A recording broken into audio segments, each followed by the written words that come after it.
It's time to pull those belts tight, race fans. The front stretch is coming at you, presented by Joe's Karting in Council Bluffs. Now, here's Dan Taylor and Dirk Houston. Well, good morning to you, race fans, and welcome to the front stretch presented by Joe's Karting in Council Bluffs, online at joeskarting.com. Fast-paced white-knuckle racing just across the river, 23rd Avenue in Council Bluffs. Get over to Joe's today. Do a little bit of go-kart racing, indoor karting facility. So early this morning, it's going to be a little bit chilly until the weather kicks in, but you'll have a great time indoors, and you won't have to worry about the temperature. A lot of fun to go over to Joe's Karting and do a little bit of racing, and you drivers that need a part, Joe's Karting Parts and Tire Store is opened up past normal business hours. They're going to be opened up until about 10 o'clock, Monday through Friday. I believe they have extended hours on the weekend. So if you need that last-minute part for your modified, stock car, sport compact, they can get you taken care of over at the Joe's Karting Parts and Tire Store. Again, 23rd Avenue in Council Bluffs. More information can be found online at joeskarting.com. Joining us in the studio now, the brothers Perdue. Yeah? Does that work for you guys? Yeah, that's good. All right. It's one of the nicer things they've been called. Right. Brian and Brad Perdue joining us in the studio. Both of you guys, dirt track drivers throughout the area. Guys, let's just kind of go around the room a little bit. Obviously, this was kind of a family thing. Did your dad get you guys into racing? Were you fans before and then just decided, what the heck, let's get crazy and become drivers? Well, it all started, as Brad and I being kids. Our family is good friends with Johnson's, Bob Johnson, and as you know, Mike Johnson races as well. And we grew up around racing, Playland days, Sunset days, and as kids had the opportunity to go every weekend to the races and really enjoyed it. My dad helped out for some time on Bob's car as a crew member, and so as we got older and I graduated out of high school, I decided that I wanted to get into racing, so I built my first Pro-Am, and it kind of took off from there, and a year later Brad got started, and it's been going strong since 1985. How much did your dad help you in the pits? When we started out, quite a bit. He came and observed a lot and hung out and spent a lot of time in the pits with us, and it actually, it's been a real good time and a lot of fun, and as he's gotten older and we've gotten older, he's slowed down a little bit as far as coming to the races as much. And Brad, did you help him that first year before you got started in your own thing to kind of get the hang of it a little bit, or were you off doing some other stuff? No, I was off in college, so okay. Brian had an injury to an eye, and I came home one summer and the car was sitting there and they're like, do you want to drive it? I'm like, how do you make it turn? So Bill Harrison with Harrison Machine Shop, that's who built Brian's first car. Yeah. He took me down to Corning and sat me in the corner and told me to watch Dave Chase, the Kaziski brothers, and basically he taught me how to drive a car, and I still have a hard time getting it turned sometimes. When you came back from college, was it a plan that you were done with college, Brad, or did you just decide, okay, I've had enough of that college thing, No, I was still in college. Okay. It was just the summer I came back, 86 is when I started. Yeah. So I came back, it was just the summer of 86, and didn't have nothing else going on, so I jumped in it, and I think I won Rookie of the Year at Sunset, Corning, and Eagle. Wow. So all in the same year or consecutive years? All in the same year. Man, that's got to be kind of, you're sitting in the winter of that year going, I got this thing locked up. Championships are coming. Yeah. Well, it was pretty nice back in those days because you could run Eagle on Friday night because they ran a 2-night show, and you could run either Corning or Harlan on Saturday night, and then you ran Sunset on Sunday. It was about the same thing everybody did. Back then, I think we were going to Park Jefferson on Saturdays. Still made for a nice 3-night swing for everybody. Yeah, it was. It got you a lot of experience because you went from a real short track to a long straightaway track, and then you come to Sunset, which was Martinsville, a dirt track. Yeah, that thing was it was just so dry, slick, and everything. And I remember going over to Funplex. Funplex. Oh. They had a slick track. And if you could get around that slick track, that was almost like racing Sunset. Yeah. It was about that, how you had to finesse the car. It was kind of, a lot of guys would show up over there, and I think they'd get their practice on the feel of the gas and braking at the same time over there. Brian, Brad had mentioned that you had to sit out for a little bit with that eye injury. How long did that sideline you? We set out. We had a new car built actually in following year. Randy Sterner, I think it was RC Speed Shop back then up in Blair, Nebraska. We built a 77 Camaro. Camaro. He built it for us the following year, and Brad took my old Chevelle that I had, a '70 Chevelle, and raced it, and we raced probably about 3 or 4 times after that, and then it was that I couldn't really race anymore per the doctor for a while, so we ended up selling that car and getting rid of it. And we sat out about a year, and then we got into the A-mod racing and started racing A-mods. Isn't it kind of amazing how some things on your body can heal so quickly? Like you hear about these pro athletes now that they break an arm and they're out for like 4 or 5 games and then they're back at it. But then there's other parts of your body that just they just take so long to heal. Yeah. And it kind of, your eye was probably one of them that it probably took you a while not only to heal but to adjust. Yeah, we had to do, and the problem there was we had to do over a year's time. We done 5 surgeries. Wow. Throughout that year. So yeah, definitely sidelined us until the following year, and then we got released from the doctor and said that we were okay to move forward and race again. I bet you were just a kid in a candy store when he gave you that. Right, yep, exactly. I remember the only time I've ever been forced to sit out of athletics was in middle school, and I broke my arm. And I went and saw the doctor twice, and I'm like, I don't care what you say as long as it's you can play. Right. That's all I cared about. And, I mean, I finally talked him into letting me play that the last time I went in there. It was probably the same way. You had to go back so many times. You're like, please, just give me the green light. Exactly. Yeah. What were you talking about, dodgeball or? I was baseball, center field. John Fogerty wrote a song about me one time. Yeah, that probably was you. He might have wrote it about 20 years before me, but whatever. We don't worry about the timeline of things. So then you got into the A-mod racing for a little bit there, Brian, and that's kind of where you found your home? Yeah, racing the A-mods, had a really good time and liked it, and I think it was probably about 4 or 5 years we raced off and on after that, and then ended up getting married and having kids, and that was kind of the halt of things, and it's amazing how once that happens. Again, yes. Yeah. How come never onto the late model class? How come you've never moved into anything other than that? We're just real comfortable with the modifieds, kind of found a passion with them, driving them. They're a lot of fun. I had a late model once and drove it a few times, and they're fun to drive. Drove Brad's car, hot lapped it once up in Park Jefferson, South Dakota, and they were pretty fun, but I just driving, had the opportunity to drive a Pro-Am and a A-mod and drive a late model. I really enjoy driving the A-mods myself. They're a lot of fun. They're a handful to drive, and got great competition as well as the super late models. And you can pretty much go anywhere and find a race. Yeah, it's very accessible to go and race anywhere, any given day of the week. There's somebody ready to have a race. There's going to be a couple of promoters that are going to cringe when I ask this question, but have you ever considered a sport mod, just trying it out a little bit? Or I have a 16 Harris A-mod that I run. I bought new, and then I've got a 14 sitting in the garage, and I thought about maybe selling it and getting a B-mod to put my son in, and we're kind of kicking that around a little bit, or else he may jump in that and give it a whirl and try it out. Well, I know of a B-mod for sale.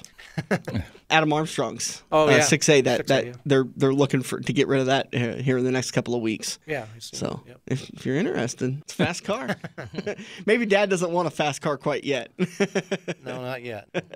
Is that kind of an interesting transition with now you've been the guy behind the wheel and you know how you can really push the limits sometime and risk it, and now you're kind of talking about getting your son involved in that? Yeah, we started racing when I give up racing, and as I said, had children and the kids getting a little older. When my son was 8, we started go-kart racing, and we raced for about 9-10 years go-kart through the flat carts and the cage carts. He done quite well with that, and then plan was me to get back into it was going to get him back in the seat to drive the A-mod. Yeah. And when he graduated from high school, he ended up going to the Marine Corps for 4 years. So he is now since out of the Marine Corps, and he's in college, his second year in college. And he actually just went to work here a couple weeks ago. He's working the parts counter up at Harris Auto Racing. Oh, cool. So he's got his foot in the door up there with Kyle, and plans are to maybe get him behind the wheel a few times this summer and get him back into it. And he's ready to get back into it. Schooling first and then racing.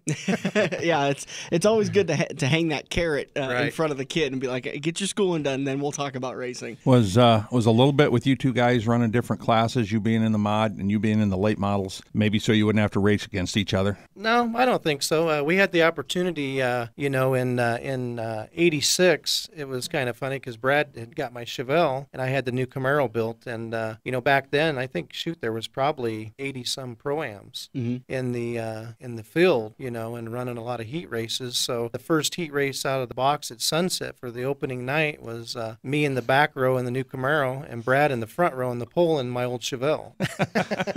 And the way it ended up was me about driving my nose of my car in the door of Brad's car with 2 to go, and Brad beat me, and I ran second, and it was a lot of fun. All I remember looking up and him looking out the window net at me like I was going to hit him in the door. And he'd never been behind the wheel of the car before, so he done a great job and ended up winning the heat race. And then we ended up had some motor problems for the feature and didn't make feature. But it was a lot of fun. So we really haven't had the opportunity to be on the track together in the same class or anything. But that'd be fun. It probably makes family get-togethers a little easier. Yeah. Oh yeah, a lot easier. I've always talked about some of the times when, like, if it ever happened between Joe and Steve Kaziski or Kurt and Kyle Busch, I'm sure that they've had to have the mothers break up a couple of disagreements of how things went on the track. These two have been around enough. They've seen Grace step between the boys. Right. Yeah. It's always funny to me that Grace is the one that steps between, not Bob. Oh no. No, Grace is the one that she takes care of those. She guys. rolls the roost. Yeah. You two probably parked next to each other in the pits and kind of helped each other out when necessary. Yes, we're right next to each other and we help each other out. But what you're talking about, we have housed together in the garage together, and we've had our little spats in the garage. Oh, so, about who put the tools where and who's got what. What was the old movie back in the 80s was The Odd Couple. Yeah. Alex and Felix.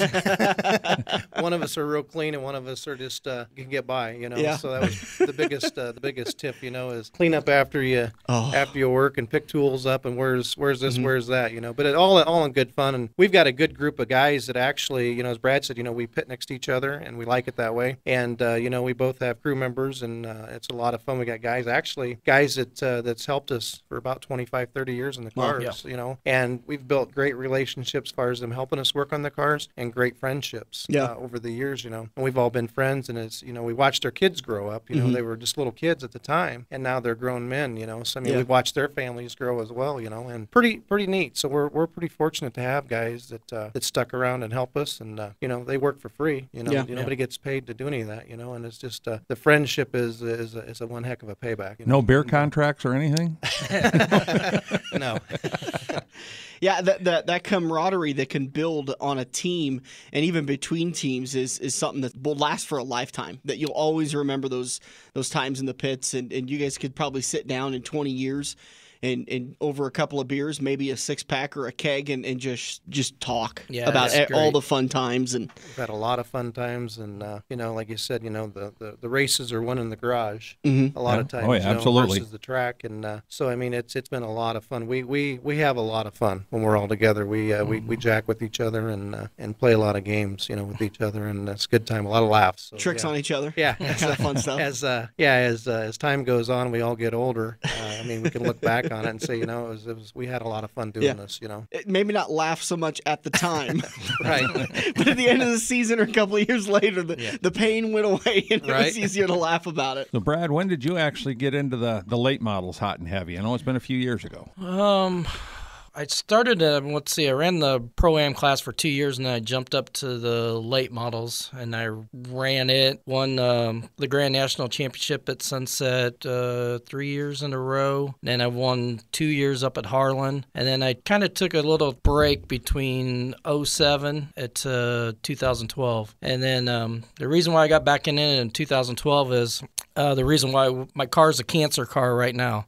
And I do the Wheels of Courage, Jenny Edmondson, and all the money I raise in my T-shirt sales and everything else goes towards the cancer fund at Jenny Edmondson, because their money, I don't know if people know, but the money they spend is local. They help out local families, not like the Susan B. Combe where it's national or whatever, but they help around families here in the area that needs help around here. And as everybody knows, somebody's been touched by that disease. Oh, it's terrible. Yeah. And it's I work a little bit with the Wheels of Courage, so we've been working to try to get them some stuff on the air. And the Cancer Foundation, they pay for transportation to and from for the family members during treatment of the patient. So a lot of times they're, central Nebraska or maybe even central Iowa, and they can't afford to truck back and forth. So Jenny Edmondson, with that charitable donation fund, will pay for hotels and transportation and a little bit of other stuff that the family may need. So it's a great cause, and kudos to you for doing that. Yes, thank you. Dr. Okerbloom is where I was getting. I went on a cruise with him in 2011, and he is the one that started the oncology up there at Jenny Edmondson, and he passed here a few years ago. But I was on a cruise with him, and he was talking to me about his passion for the patients and what he does and everything. And I thought, you know what? I've won championships. I've done this. I've done that. I'm going to come back and I'm going to do something. So, like I said, I don't care if I ever win a race again, as long as we're taking care of people. Yeah. And your car is going to be on display at the Wheels of Courage Car Show on Saturday, June 23rd, right? Yes. Yeah. It's a great event. And if you're a classic car fan, at least just come out and check it out. Because I think last year they had 280 cars that showed up on that day. And right now, pre-registration that I talked to them, end of April, they're already at 150, 175. And the classic cars haven't even started for Quaker Steak and Lube yet. So that number is going to be pretty astronomical. And you're going to get an eye full of car candy, eye candy, if you will, at Quaker Steak and Lube coming up in the next couple of weeks. But that's a great fund and a great organization and really cool stuff.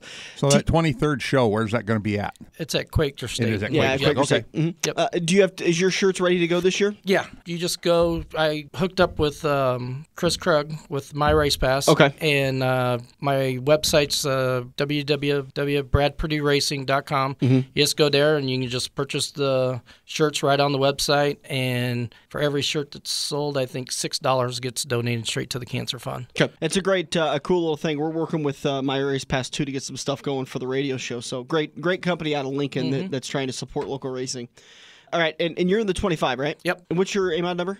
We switched this year. We've been 01 for a long time, and we switched this year and went to FD6. How come? There's two of us out there running the 01, Jacob Hopscheit and myself. I've been running it for a long time, and I just felt, he's a young man coming into the race deal and does a great job, a great driver, and thought, it gets a little confusing on the headsets, of the lineups and what have you. So, I know Jacob ran the 01J when he was racing go-karts and stuff, so I thought, I'm getting to the end of the line here where, a few more years left. And I thought, well, I'll just give him the number and he can take it. And then I'd switch over to 56 and run that the rest of the time as we're going on moving forward. Well, cool. And if it's open, then, if your boy does decide to step up into a mod or something, then, he'll be able to take that number from you. So Yeah, exactly. Any special meaning behind the 56, or was that just one of them that was open? Well, on numbers, when I first started out, we've always been 01, and that come from, a couple guys that I admired through the years, and kind of my heroes driving and stuff when we first started going to the races. Mike Johnson's dad, Bob Johnson, he drove the 01, and he was kind of a hero of mine, race car driver, and we grew up together as kids. Our mothers were friends from high school, so we spent a lot of time at their house and the garage, and as kids, me and Mike, we always hung around and watched him. We had Ron Standard, Ron Tilley, and all those guys down there working on the old 55 Chevys, 57 Chevys. And we as kids, we played in the cars while they were working on them and doing that, years ago. So a lot of cool things and stuff. So I've always been real fond of that number. And like I said, Bob being a hero of mine through the years as a kid. And then my second hero is Ron Tilley. So I just figured if I was going to change my number, I'd change it to Ron's number, the 56, and finish racing my career as it moves forward here for the next few years and drive these 6 cars. So awesome, cool stuff. Yeah. Anything we left out? Anything you guys think we got to talk about? Did we say it all? Yeah, pretty much. The only thing I want to thank my sponsors, Jenny Edmondson and Wheels of Courage, Grease Monkey. They do help out a ton. Bluff Sewing Vac, Visible Signs. They letter my car every year. They do an awesome job. And Jay Burdick with Malvern Bank. Oh, Jay's fantastic. Jay's a fantastic guy. I met him through racing, and I can't thank him as much as for everything he's done. For the SMR shows, that series. I think last year they said our car count was probably the number one car counts in the nation, even over the Lucas Oil and the Woo and everybody else. So that for a traveling series. For a traveling series. Kaziskis are doing an awesome job with it. It's growing. It's going to be, there'll be some good racing this year. And you're planning on running that full time again this year? Yes, I'll run that. I'm going to run the SMR. I'll run the Gels Gold Rush and then I-80 as much as I can. And then we're planning on going to Harlan this Saturday. So okay. And Brian, what are you planning on running? Well, our home track is I-80 Speedway. We run there, and then we'll venture off a few times during the year and go down to Corning and run Corning. I've never ran Harlan before, so I might follow Brad a couple times throughout the year. They have some specials there for the SLMR. Yeah. We may follow up and go up and drive that track and try that. It's real hard getting out from the work schedule to get out and race. We're just pretty much kind of a one night a week racer, but I'd like to get out as much as we can, and maybe we'll get out a little bit more and get a little bit more seat time and what have you. And like I said, hit Corning and hit Harlan as well. You got anybody you'd like to thank for getting you up and down the highway? Yeah, I do. We have some great sponsors, coming on board last year with us. We have Taco John's from Council Bluffs, Iowa, that jumped on board with us. We've got Mako Auto Body off of 72nd Street there, North 72nd Street. Harris Auto Racing, of course. And then also we have Omaha Casing. He's been with me actually with Brad and I both for over the last 25 years. Wow.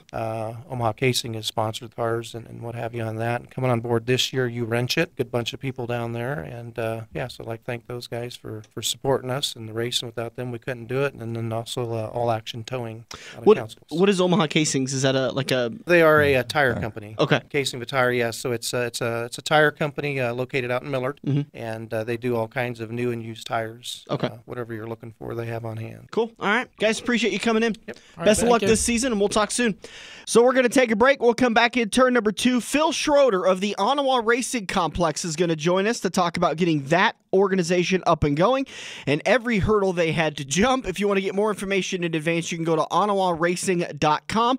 Then in turn number 3, Bill Leighton Jr., driver of the number 24 Super Late Model throughout the area, is going to join us to talk about his career, his plans for the season, and maybe even his plans for the future. Then in turn number 4, real quick turn 4 because it's Talladega, and there's not a lot you could say about super speedways. There's not a big advantage you could get with aero or knowing who's good at what track, but we'll review the results from last year's 2 races at Talladega, and maybe we'll give you a couple of tips to make sure you're picking the right driver today for the Pick'ems contest. We'll be back here on the Front Stretch. Every race car driver has run into the same problem. It's well past normal parts store closing hours, but you need that one to finish your car. The guys who brought you White Knuckle Racing by the River bring you Joe's Karting Racing Parts and Tire Store. Open until 10 p.m. Monday to Thursday and open until 11 p.m. on Friday and Saturday. A parts store that fits your after-hours schedule, and you can turn a few laps at Joe's Karting while you're waiting for your part to get pulled from their warehouse. joeskarting.com for more information.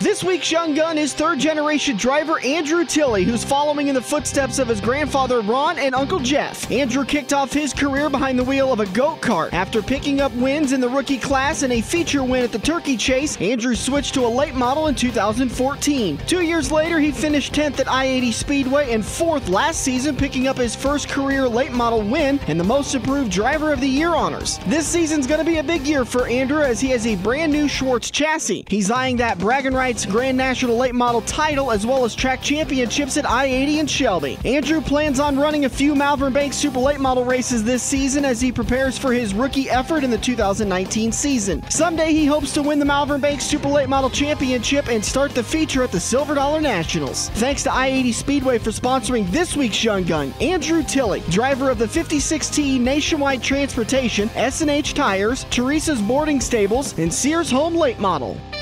The 2018 season is finally here for I-80 Speedway. The Go 50 and Silver Dollar Nationals, both featuring the Lucas Oil Late Models, Charlie Clark Memorial, Midwest Fall Brawl, I-80 Dirt Classic, and of course the best weekly racing featuring 7 NASCAR classes. I-80Speedway.com for race dates and tickets. Call Lee today for family or group tickets at 342-3453. I-80 Speedway. I-80 Speedway is the place to be on Friday nights for NASCAR dirt track action. The NHRA Mellow Yellow Track Racing Series, the world's fastest motorsport, is returning to Topeka.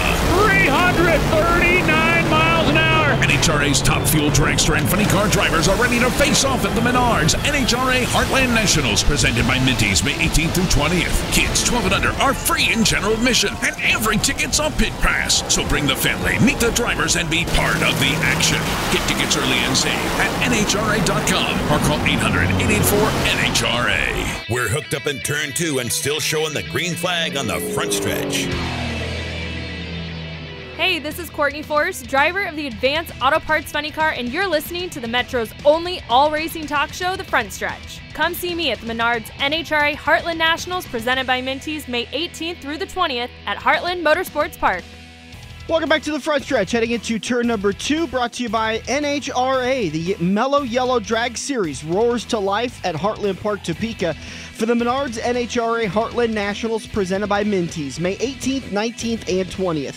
3 big days of all the drag strip action your race loving heart can handle is just a call or click away. NHRA.com/tickets or 800-884-NHRA. That's 800-884-6472. Make sure you get down to the NHRA Heartland Nationals presented by Minties May 18th, 19th, and 20th at the Heartland Park, Topeka. I guarantee you, you're going to have a good time if you head down there. Let's take a moment and give away a pair of tickets. Actually, let's give away a 4-pack of tickets for that said race, the NHRA Heartland Nationals. Really simple. We're going to take caller number 1. First person to call in and just say, hey, Craig, I want those tickets to the NHRA Heartland Nationals at 402-573-0590. Again, 402-573-0590. That's the number to call in, and you could win yourself a 4-pack of tickets. I'll get a hold of you Monday morning and get everything arranged. I know Roger Sorensen won his tickets last week. I gave them to him Friday at the racetrack at I-80 Speedway, and he was all sorts of excited to head down and see all the great drag strip action that the NHRA Mellow Yellow Series has to offer for the 2018 Menards NHRA Heartland Nationals presented by Minties May 18th, 19th, and 20th. 402-573-0590.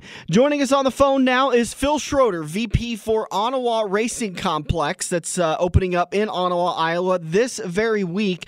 We sat down with Phil back in March, actually, on St. Patrick's Day at the O'Reilly Auto Parts Auto Show that was going on down at the CenturyLink. And thanks to our buddy Jim Howe at Tuffy's Auto Center in Bellevue, we were able to set up in their booth and talk to a lot of different people, and Phil was one of them, and Phil's joining us on the show now. And it's great to hear, Phil, it's great to hear that you've got a new complex that's going to be opening up. Yeah, we're going to be open 1st of May, weather permitting. We've got a very hard team that's been working on this. You know, we've worked on this for a long, long time, and we've hit a lot of doors, but our team has been keep hammering away at it, and I personally started on it, brought it to the table in 2002. And we kept forcing it around, and now we've got it. It's going to happen. We have got our place. We've ground the track. Our timing equipment will be in here in 2 weeks. We've got a very, very big consulting company that has been working feverishly with us, Scott Garner Racing, which was president of IHR at one time. Next week, we're going to be making some very big announcements on the website and social of our track manager and event center manager. Do I have an idea who that's going to be? Could be. Got to watch our website, but I think everybody is going to be very happy with it. Yeah. We've got it. You know, this whole drag racing thing. We've got an event complex. We've got a 65-foot by 165 event center building. We can have car shows. It's on 105 acres, and you know we've built some very good, nice things for everybody to come see. And it's just we really need the people to show up. Yeah. Camping facilities for any 2 or 3 day shows. There will be some camping facilities. We're going to keep building as we go on. There'll be camping as we go. We have the spots all laid out, and I'm very excited about it. I've worked my whole life on the tail end of this since 2000 to bring this thing to the table, and it's finally coming. We've got a very super board on board to make this thing work. So what can we expect when you guys open up your gates? Circle track racing, drag strip? Drag strip, be quarter mile, or it'll be 8th mile. We start out at 8th, and as we get to going, we did grind a quarter mile. We start 8th, and then we'll be 1,000, and we've got a quarter mile on us. We'll have full racing on it. We just wanted to get it up and get it going, and down the road we've got facilities talking. There's room down there for mud drags, and we're looking at possibly an oval track down there. We've got thousands of things we want to do down there. We've got some vendors involved. We'll have a lot of great vendors down there. Well, the circle track that they had involved with a casino for several years actually was a pretty nice facility, and a lot of guys love to come up there and race. Yes, it was, and they've struggled back there, and then they went through some tough times with some flood in 2011, and we're talking with them now to try to join hands and be on board with us on some stuff. They've got a very nice casino up there, and our whole community's got a lot of things going on up there. Okay, Count Durkin. Yeah, you said casino. So. You said casino. That's the magic words. So you said you guys will be open up May 1st? Yes. It's a Tuesday night, am I right? I think so, yes. So are you guys going to be like a Tuesday facility where it's going to be kind of a middle of the week type of thing, or is that just a one-off open? No, when we get going, we'll have things going hopefully 5 to 6 days a week. Oh, wow. Okay. So that's the big plan, is not just to be a weekly event, one night a week. You want multiple things going on.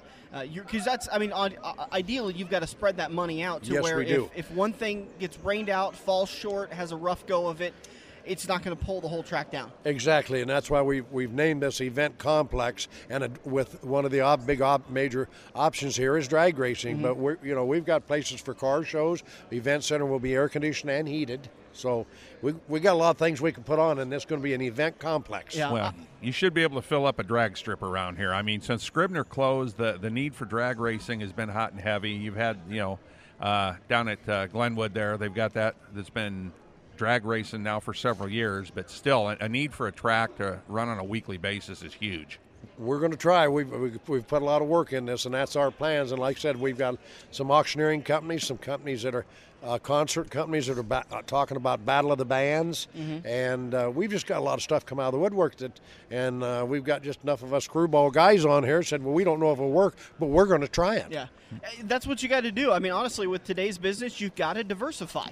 And it sounds like that's exactly you guys have kind of stumbled onto something to where you opened up this facility, and now you got people coming to you saying, "Hey, we got something we want to do with you." Sure, most of our people on the board have all been in business. I've been in business 46 years, owned numerous business, still own one, and the president on there has owned numerous business. I mean, we're all businessmen. We've got some people that's got some knowledge on some business and drag racing. We got 3 drag racers on board with this board force, and we've got an event person that's on board with the events. I mean, we're going to make the whole thing happen. We need the people, as always talked about. If we had it, if you guys build it, we'll come. Yeah. Well, it's coming, and we need you guys to show up and help support it. That's a great thing for the state of Iowa. Well, let's hope so. The whole field of dreams. If they yes, build there it, is. if you build yes, it, they will come. I'm a little bit vague on the drag stripping thing. I mean, I know a little bit about it, and I usually hand that stuff off to Dirk to kind of guide me through it. But what's going to be running there when you guys run? I mean, are we talking about bring what you run? Is it going to be alcohol? We'll have run what you run. We'll have some alcohol cars as we get going on there. We'll have some low second cars. We'll have some geezer shows. We'll have some motorcycle races. You name it, we're going to try it. Okay. Like I said, we have 3,400 foot of solid concrete down there. So pretty much a bracket type show. Bracket show. We are at this point in time. We are an IHRA track. So. Yeah, I mean, I'm real familiar with the NHRA classes and stuff, and I know IHRA has classes. They've got a super gas class type thing. I don't know what it's called, but eventually getting into the class type racing then? Yes, we will. We're going to be very big on junior dragsters. There you go. Very big on junior dragsters. What about ticket pricing and that kind of stuff? Do you have that kind of in your mind of what you're going to look at for fans getting in at night? Not right at this point in time, but we're going to be very competitive. Yeah. We're going to try to make this thing so the numbers work and the fans will be happy to come here. And, we're talking about a $2 million facility here. Of course, you got to have cash to make it run. Right. We're hoping that we can fill all these slots up. One of the biggest thing that we have going for us so far is this track is virtually debt-free. It's all investor money return, but this is a debt-free track. Wow. So that's huge. Investors, we've got some very good investors on board that will get a return on their money. But we don't have, at this point in town, we don't have 4 or 5 banks down on top of us. We've got a city council and stuff that has been more than 100% to try to help us. That's awesome. What about sponsors? You guys have some good sponsors lined up yet? Are you still yes, working on we do. those? We're still working on, but we got some very big guys, sponsors coming on board with us. And they've been watching us for years. And Scott Gardner, has been busting his tail along with some of our other people to bring them people on board, meeting with them every day. Good deal. Do you have some of them lined up that you want to be able to announce yet, or is that something we're going to have to can't tune do into anything yet. Okay. I wish I could. That's okay. We don't want to announce them too soon because a little closer to May 1st, maybe. Yeah. Well, what I want to make sure that when I let out what we're doing, that We're not no field of dreams. You know, we have the people on board. Dirk, I can sell radio advertising to about anybody, but the last couple of weeks, I cannot give anybody to give up potential sponsors. You know, Dover wouldn't cough any of them up. He won't cough any of them up for me. Well, secrets are secrets, and, you know, there's timing for everything. You know, Yep, and that's yep. what they say. Timing is everything. Timing is everything. Where's the website they can go to keep track of some of the stuff as you guys make those announcements? OnawaRacing.com or ORIC. And we have everything. It's kept our website for investing and for sponsorship and phone calls. There's my phone number and stuff, and the track manager's phone number will be on that. Just pick up the phone and call us. All right. Any Facebook? Yes, we on Facebook. Okay. Good. Everybody's on Facebook. Everybody's on Facebook. Yeah. For now, we'll see. For now, yeah, very much so. All right, Phil Schroeder, the VP of the Onawa Racing Complex, going to be opening up in May 1st. OnawaRacing.com? OnawaRacing.com. Okay, great. Thanks for joining us, bud. I really do Thank appreciate you. it. Have a Thank great you. day. This May, experience the suspense as heroes clash metal to metal with heartbreak. Get lost in a drama without the predictable ending. No sappy romance, no special effects. Just one adrenaline-filled night where pure speed drives the plot. Coming soon to a track near you. The Monster Energy NASCAR Cup Series Night Race. Only at Kansas Speedway May 12th. Tickets at kansasspeedway.com. Rated U for unexpected. We all have that coworker that runs their mouth off at how great they are. They shot a 5 under par, 95-mile-an-hour fastball, bench press 375, brah. Wouldn't you love to shut them up by schooling them at Joe's Karting? Council Bluffs' premier indoor karting track, professionally designed so each corner is your opportunity to embarrass your coworker. Call Buddy for your next company outing at 712-256-5278. Joe's Karting, white knuckle racing just across the river on 23rd Avenue next to AMC 17. If you love wings, if you love rings, and all kinds of other tempting things, great times, great food, get to Quaker Steak and Lube. Quaker Steak and Lube is the official watering hole for the front stretch and the best place to catch all the NASCAR action today. Open at 11 a.m. with delivery available to Council Bluffs.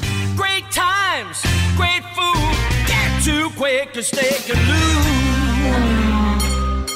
Feather the brake and get back to the gas. Dan and Dirk are headed into turn 3 on the front stretch.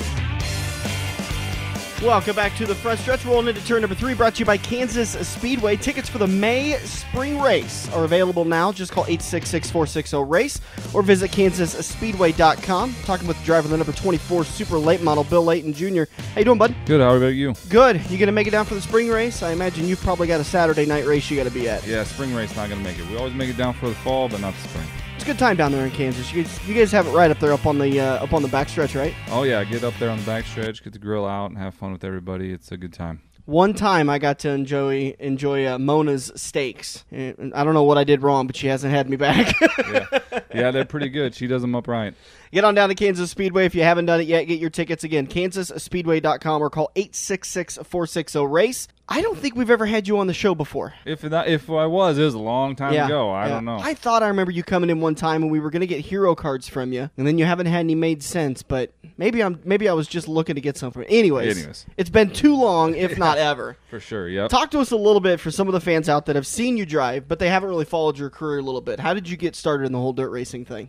Well, we started out as kids, of course. You know, my dad got a go-kart and started going there. And then he was racing limited late models at the time for a while, about 02, 01, I believe it was. And I just got in and ran a couple times just for fun and ended up winning a race in 02 just at a part-time thing. And 2003 was my first year, full year in a limited late model, and been going strong ever since. About 2000, I want to say 8 or so. You know, it had to be 10, maybe even later than that. Gosh dang.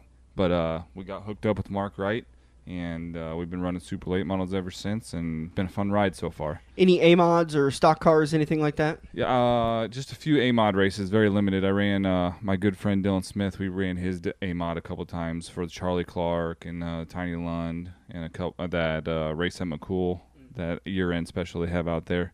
Other than that, not much of anything else, just straight late models. Never got into a sprint car? When I was a kid, that's all I wanted to race when I was a little kid. And then I kind of got to look at one, and I was like, this isn't for me. So what about it? It was just I don't know, it's just so tight in there, and that drive shaft going right between your where legs. The drive shaft is a and little just, disconcerting. Yeah, it's just not my thing. Right. So we opted to not go that route. Are you afraid that you might be kicked out of the family if you ever race the sprint car? I don't think I'll ever have the opportunity, according to the boss of the group. You know what I'm saying? Yeah. I give Lisa a hard time, but she's a pretty good girl. I mean, she seems like a tough girl to a lot of drivers, but you get her away from the track and she's pretty laid back. Yeah, she's laid back. She can't really show her emotion around the track, around me, around here, because stuff like that gets kind of sticky and hairy. Yeah. So as soon as she cheers for the 24 or the 53 or the 52, then she's being biased. The tracks. It's unfortunate, but but she does a good job at it. She does a good job of keeping the business end on the business end and the family end on the family end, and I applaud her for that. And sometimes me and her kind of have a little situation, and I understand that she's got to hold her ground on that stuff. So it is what it is. We all work it out when we get home. Those arguments are inevitable because I mean, just being a driver and in a director of a series, there's going to be disagreements about how things are ran. Yep, exactly. And it's kind of my job as a driver to make sure I'm putting some pressure on them every now and then. They got to know what we think is not right and what we think is wrong, or if it's a good thing or a bad thing. And that's kind of how the whole sport works and goes around. And I just got to make sure I can keep it under control and not go too crazy, because then I'll get in trouble when I get home. But, it's got to be tough with that line. It wasn't the greatest thing for a while, but it's nothing anymore. I mean, I've kind of realized my place in this whole deal and calmed down a little bit as a person, and I'm not that 20-some-year-old kid out running around. I got other things important in life and different situations I got to pay attention to and worry about. And so we come and race hard and try to get the wins. And if there's a situation that I'm not pleased with, I may speak my piece, and but I try to keep it at a manner to where everybody can understand of what's the situation at hand, and we go on from there. I was kind of wondering about that as I was coming out when I first started watching you. And it was only 5 or 6 years ago, but you were a little bit more of an aggressive driver than you are now, and that probably has a lot to do with getting older, maturing a little bit more, but then also being a dad. Yeah, of course. I got 2 little guys up there that kind of watch everything I do now, so I'm trying to be a good role model for them. So if I'm out there going crazy and running into stuff, and they like to go race their go-karts, so if they think they can go do that, that's not right. And it's just, where I came from racing go-karts, you just pushed it to the limit as much as you could. And you've seen the indoor go-kart race down in Lincoln. It just battle it out and battle to get to the front. And it kind of took me not a long time, but a little bit to kind of realize that, this is just not worth my guys having to work their ass off on the weekends, even though they still think they need to. But putting the body back together. Putting the body back together and fixing stuff. And Rolled Red, he'll still complain about it every now and then, but he'll get over it. That's what a crew does, though. That is. He's kind of like me complaining about some stuff, and he's got to complain about work or whatever. Right. Who knows? Yeah. Have you had to have that conversation with your boys of do as monkey says, not as monkey does? A little bit. They're pretty controlled, honestly. So my younger boy, he's a little more aggressive. So me and him do have to talk about some stuff every now and then when he's out there, and how to keep things under control. And he's learning. My other boy, he's pretty laid back. He's kind of more like his mom, just laid back and goes with the flow. And it's cool to watch him develop and get better at what they do. And for the most part, everything goes well, and we're happy when we get home. Have you noticed that when your dad was helping you become a driver, you're now stepping into your dad's feet and into his shoes and working with your son? Oh, yeah. And now you're like, you didn't want to listen to your dad when he was telling you how to do something, and you're watching your son not want to listen to you? Oh, yeah. It happens all the time. I love that all dynamic. The time. My dad still, he still tries to tell me some stuff that I probably should listen to, and it's hard to listen to your dad when he's trying to tell you what to do, and you've been successful at stuff. My boys go out, and my one boy, I think he raced like 4 or 5 times, and he went out and won a feature, so now he knows how to do everything. Right. It's just hard to keep that level head, even at this point in time at my age. If I go out there and I do well, and he comes in and tells me he thinks something should be different, I have a hard time listening to that, but I've learned to try to step away and run what he said through my mind and try to grasp what he's saying compared to what I'm doing, and try to have the best outcome on that. Yeah. And coming back to the 24 a little bit, last year you had a good run here for the weekly points series, had a good run in the Malvern Bank Super Late Model Series. Looking to do the same thing for the 24 this year? Yeah, we'll do all the same. We'll run I-80 for points. Probably run Corning for points. We'll run Malvern Bank for points, and then just do as much racing as we can. That's really the only way we're ever going to get better at this, is if you just race and try new things. And we got different stuff on the car this year from what we had last year. It's just trying to get better week in and week out, not just staying. I mean, I ended the year winning 2 races in a row last year, and I came out the first year with a different package basically for the first night last week at Corning. And that's because I know other guys went out and did their homework. You know, they're not going to be stuck where they were last year. So we got to keep progressing forward and keep moving and keep racing. And I got to thank Mark for all he does to keep us doing that, all my great sponsors that I have and the crew that I have. And, I mean, really without them, we wouldn't be here. Absolutely. They're the guys that help you get up and down the road, and the sponsors are a big part of that. I'm looking at the Malvern Bank Series, and you want to talk about a series that's probably grown way past expectations as quickly as it has. You've got a field now that 12, 14 guys, probably even more like 15 guys are going to follow on a weekly basis, which is more than the Lucas Oil and more than the World of Outlaw Series. And I bet 10 of those guys could easily win a feature on a night. Yeah, of course. Yeah, they've worked it very well. I mean, they've stayed with it and stuck with it. There were some times there where it wasn't very good, and we'd only have 5 or 6 guys show up, and hopefully the track that we were going to brought 10 cars, you know, so we had 15, 16. And they've worked the rules and got everybody accommodated and to run really well. They stick to their guns on what they're doing, and the competitiveness of the cars are probably top notch. I mean, it's the best late model guys around here. I mean, if there's an MLRA race around here, it's going to be us and maybe a few other Iowa guys, and that's it. I mean, so the competitiveness is great. And it's taught a lot of guys, I think, how to better their program too, because they have to go to different places and try different things and learn to drive different style of tracks. I know for me, it took me a while to do it because I'd run I-80 and Corning. I mean, 2 big old huge tracks that you just sail the thing in there. Now we're going to these little quarter-mile bull rings and small, even some tracks that are smaller than that, and you got to really feather it in there and slow down and learn to drive the car. And so I really think it's helped people out and made them a better driver and better chassis guys. Well, it's starting to prove that what they're doing with the Malvern Bank Series is working, because you're starting to see more and more of our regulars creep into the Silver Dollar Nationals and not only just qualify for the feature on Saturday night, but do well. Yeah, the prime example. I mean, Tad Pospisil went out last year and won an MLRA race. I mean, I think Corey Zeitner qualified for the Silver Dollar Nationals on his own through the Bs or the heats or something. I mean, a lot of them guys do a lot of good things, and it's because we travel around and do all those different stuff. And I think you'll just see it grow and grow and grow. As long as people keep being interested in late model racing, you'll see that series just keep growing. Absolutely. Bill Leighton, good luck this year. Good luck on the Malvern Bank Series. We'll talk to you sooner than we had you on last time. All right, thanks. Appreciate it. The NHRA Mellow Yellow Track Racing Series, the world's fastest motorsport, is returning to Topeka. 339 miles an hour. NHRA's top fuel dragster and funny car drivers are ready to face off at the Menards NHRA Heartland Nationals, presented by Minties, May 18th through 20th. Kids 12 and under are free in general admission, and every ticket's on Pit Pass. So bring the family, meet the drivers, and be part of the action. Get tickets early and save at NHRA.com or call 800-884-NHRA.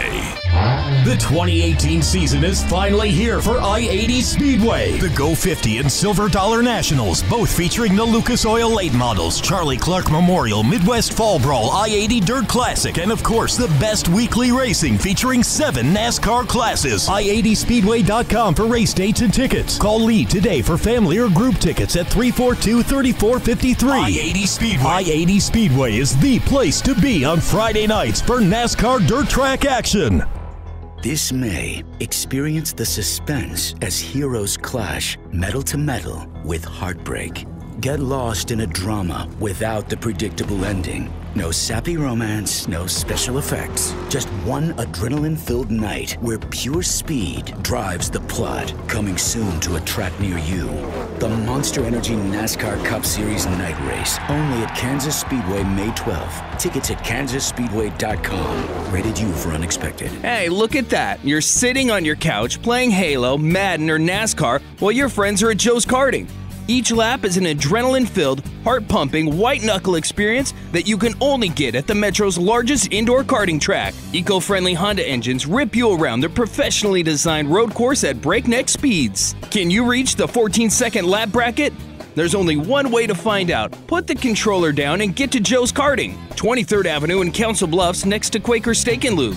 It's checkers or wreckers as we enter turn 4 on the front stretch, presented by Joe's Karting in Council Bluffs. Welcome back to the front stretch. Rolling into turn number 4, brought to you by Quaker Steak and Lube in Council Bluffs, the official watering hole of the front stretch. Get over to the Lube today and watch all the green flag action for today's Geico 500 at Talladega. Coverage is on Fox and MRN starting at noon with the green flag set to wave at about 1 o'clock. So make sure your season-long Pick'ems contest picks are in on time. And again, that will be by 1 p.m. today. Although I should say that times could be wrong. You need to make sure and just get your picks in a lot earlier than I ever tell you to. Don't wait till 12:55 if I tell you 1 o'clock, because there's a chance it was actually noon or even 11 o'clock. Well, that last race there at Richmond, though, that one was just so weird that they started at like 5:40. Yeah, or something. I don't know if I just I forgot to carry the 1 when converting from Eastern time zone to Central time zone, or if they moved it up and I just missed all the press releases, or I don't know what happened. I never saw it was moved up, and 6 o'clock should have been right. And normally they try and announce the move up the next day, and I'd watch the Xfinity race and never heard anything about any move up. So, yeah, I don't know what happened there, but NASCAR kind of gave us a little heart attack, and but we dealt with it. And by the way, if you ever miss the deadline, usually the deadline's about 25 to 30 minutes before the actual race starts. So if you miss the deadline and the green flag still hasn't waved on the race, you can email me your pick and I'll get it in manually. I can always do that. And, you know, as long as the green flag hasn't waved, then I'll work with you. And there's always extenuating circumstances. Stuff always happens. Sometimes you can't get a cell phone signal. Sometimes the host tells you the wrong time. Whatever happens, as long as you get the pick in before the green flag waves, I'll still accept it. All right, let's talk about Talladega this time last year. Dirk, there's not much to talk about. You know, when you talk about Kansas and Michigan and Texas, you're talking about aero advantages and certain manufacturers and certain teams that are good with the aero and certain drivers that are good at driving in the aero packages. And then you talk about Bristol and Martinsville and Richmond, and those are tracks that some drivers are better with the bullhorns and the chrome horns and the brakes and all that kind of fun stuff. Talladega, a lot of it's just about survival.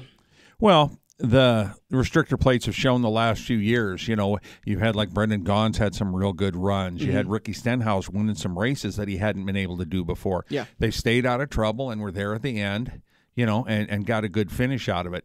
It's still, you know, when is the big one going to happen? At Daytona, it seemed like we had a couple that could have been real big. Yeah. But there was some, you know, excellent driving, and the wrecks weren't quite as big, but it took out a bunch of front runners. Again, Fords are going to be fast. It's going to be interesting to see what Kempthus, what his strategy is on his first race back. I mean, he's only been out 4 months, so it's not like he sat out for 10 years. He's not racing today. Oh, he's not doing it today? No, Trevor Baynes today and next weekend at Dover, and then Matt's first race will be Kansas. Kansas, okay. Yep. Yeah, so they're probably going to get a test session or two in somewhere and let him get a little bit acclimated back into the car. So that's probably a good thing. Right. You know, for everybody involved. Looking at results from this race last year, rough day for Ryan Blaney, who finished 39th, Trevor Bayne 37th, Austin Dillon 36th. Take a note there of Austin Dillon. He was able to get the win at Daytona earlier this year, so he might be an interesting pick. Martin Truex Jr. 35th, Eric Jones 33rd, Joey Logano 32nd, AJ Allmendinger 31st, Chase Elliott 30th. Let's see. Matt Kenseth, 24th. Kevin Harvick, 23rd. Dale Earnhardt Jr., 22nd. Obviously can't pick him today. There was a lot of drivers. Well, you can. Is he even? I don't even know if he's on our list for be able to pick. I'll have to double check with that. But your top 10, the guys who were able to survive and get the win. Ricky Stenhouse Jr. really had a strong car, led 2 times for 14 laps throughout the day. Jamie McMurray came home in second, Kyle Busch in third, Eric Almirola fourth, and Casey Kane your top 5. Kurt Busch 6th, Brad Keselowski 7th, Jimmy Johnson 8th, Paul Menard 9th, and David Reagan with a top 10 finish. So, you know, Talladega is one of those things that, like I kind of said, it's mostly about survival. And if you're asking me and you want any advice for as far as picking, I would not pick a playoff contending driver. Save those picks for more of your driver stable kind of races, and go with somebody that could that you're not typically going to pick. An AJ Allmendinger, a Michael McDowell, a David Reagan, one of these guys that you're not normally going to pick on a typical race weekend. Well, you've got Eric Almirola that had a real good run at Daytona. Bubba Wallace had a real good run at Daytona. Those are a couple guys that there's no reason they can't pull down a top 10 this week. Mm-hmm. No reason at all, and maybe even sneak a win out. Absolutely. Last year when Stenhouse won this race, it was kind of weird for us because normally a guy winning his first Cup race would have been, knee-deep in people wanting to talk to him, but we were like the only ones that had an interview set up with the guy at Kansas. It was pretty awesome. We got lucky. We had it set up a while ahead of time, and I honestly expected after he won that race for her to email me and be like, hey, we need to change his availability to just meet you in the media center with the rest of the media. But she didn't, they didn't, and we got a great interview, a nice conversation with Ricky. We just couldn't ask anything about Danica, which kind of broke our hearts, but still it was great to talk to him, and we talked to him a little bit about his dirt racing and that type of stuff, which is where he's from. So it was all good, and, the little guys scored one. Absolutely. This race in the fall of 2017, bad days for Clint Boyer, who finished 35th, Austin Dillon, who finished 29th. I said that just a little bit ago. Maybe Austin's somebody you want to take. Maybe not. Yeah. 2 races in a row outside the top 30. Maybe not. Kyle Busch, 27th. Ricky Stenhouse Jr., 26th. Kurt Busch, 25th. Jimmy Johnson, 24th. Martin Truex Jr., 2 bad speedway races in a row, both last year at Talladega. He finished 23rd in the fall Talladega race. AJ Allmendinger, 22nd. Blaney, 18th. Then you have your top 10 finishers. David Reagan, another top 10 finish for David Reagan.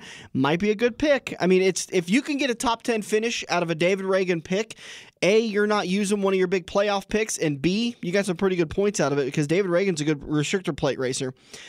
Gray Galding finished 9th, Casey Kane 8th, Dale Earnhardt Jr. 7th, Denny Hamlin 6th, Eric Almirola with a top 5 finish, Joey Logano 4th, Trevor Bayne 3rd, Ryan Newman 2nd, and the big winner of the day, Brad Keselowski. And, now, where exactly was Kyle Larson that week? Because that was in Kyle's downfall, because then he came and broke in Kansas the following week. Was that the beginning of the collapse? I think it was the second race of the collapse, I think. And I think the third race in the collapse was Kansas Speedway. Larson ended up 13th.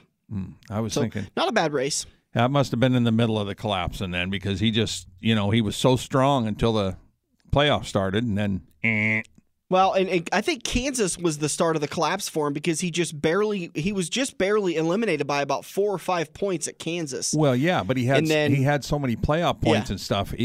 When the playoffs started for him to get to Kansas just finished him off. Right.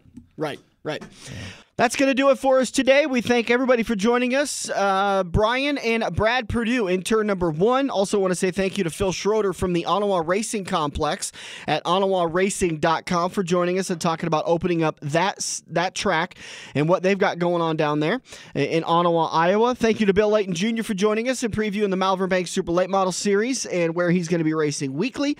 And again, thank you to you guys for joining us. Make sure you tune in next Sunday. We'll recap Talladega. We'll preview Dover, and who knows who's going to stop by and talk to us the weekend before we head down to Kansas City for the NASCAR Cup Series weekend. Make sure to get your picks in on time for today's race at Talladega. Can't say thank you enough to all of you great listeners for joining us, and whoever won those tickets to this week to the NHRA Heartland Nationals, congratulations to you. If you didn't win tickets, you can get them online, nhra.com/tickets, or just listen next weekend. We've got more tickets. For Dirk Houston, I'm Dan Taylor. This has been The Front Stretch, presented by Joe's Karting on AM 590, Omaha's ESPN Radio. Every race car driver has run into the same problem. It's well past normal parts store closing hours, but you need that one to finish your car. The guys who brought you White Knuckle Racing by the River bring you Joe's Karting Racing Parts and Tire Store. Open until 10 p.m. Monday to Thursday and open until 11 p.m. on Friday and Saturday. A parts store that fits your after-hours schedule, and you can turn a few laps at Joe's Karting while you're waiting for your part to get pulled from their warehouse. joeskarting.com for more information. The official watering hole of The Front Stretch has you covered any day of the week with the best wings, great burgers, and amazing steaks. Each weekday from 4 to 6 is happy hour, featuring $1 off draft and well drinks plus $4 Luberitas. Mondays are kids' night. Tuesdays are all-you-can-eat wings for $12.95, and the lube even delivers to the Council Bluffs area. Like Quaker Steak and Lube Council Bluffs on Facebook for a full list of weekly events. Get to Quaker Steak and Lube. Mid-America Drive, Council Bluffs. Soon the flowers will be blooming, and we'll all be busy enjoying the beautiful Midwest spring. With the arrival of spring, we all know ridiculous summer heat is just around the corner. A simple preventative maintenance plan from Eccles Heating and Cooling can make sure you're as cool as a cucumber during the hot summer months. Call Pat today for your preventative maintenance plan or ask about a new energy-efficient Tempstar HVAC. Eccles Heating and Cooling is there for you at 402-331-1755. This has been the Front Stretch Radio Show, presented by Joe's Karting in Council Bluffs. To contact Dan or Dirk, find them on Facebook at The Front Stretch or email them at frontstretch590@gmail.com. If you missed any part of today's show or want to hear a previous show, subscribe to the Joe's Karting YouTube page, where you can find almost every Front Stretch show.